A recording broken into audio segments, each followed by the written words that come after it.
আসসালামু আলাইকুম। আজকের ক্লাসে সবাইকে স্বাগতম। গত ক্লাসে আমরা আরবি ছোট হাতের হরফ পড়েছি এবং জেনেছি। আজকে তারই প্রেক্ষিতে কিছু ছোট হাতের যুক্ত শব্দ পড়ব। তো চলো শুরু করা যায়। তার আগে তোমরা একটা স্ক্রিনশট নিয়ে নিজেরা গেস করবে কোন হরফটা কি নাম। তোমরা চিনতে পারবে না সেটা যাচাই করবে। তো চলো আমরা শুরু করে দিই।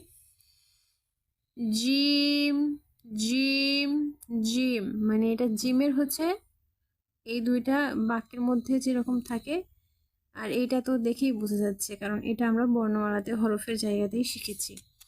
এটা হচ্ছে হায়ের তিনটা রূপ।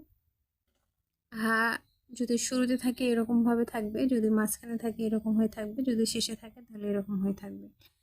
হা, হা, হা। আইনও সেই সেম একই। এই আইন যদি সামনে থাকে তাহলে এরকম, মাঝে যদি থাকে এরকম হবে এবং শেষে যদি থাকে তাহলে এরকম হবে। মিমও তাই, মিম শুরুতে থাকলে এরকম হবে, মাঝখানে থাকলে এরকম হবে, শেষে থাকলেও এরকম হবে। এটা হচ্ছে উপরে ফা, এটা হচ্ছে নুন, ফা নুন। এটা কি? এটা হচ্ছে খ, এটা হচ্ছে কি গইন, খ গইন। এটা কি দেখো, এটা হচ্ছে বা, এটা হচ্ছে কি ঝা।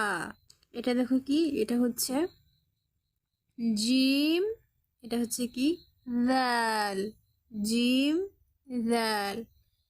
এটা হচ্ছে দদ, এটা হচ্ছে কি র, দদ র। এটা দেখো কি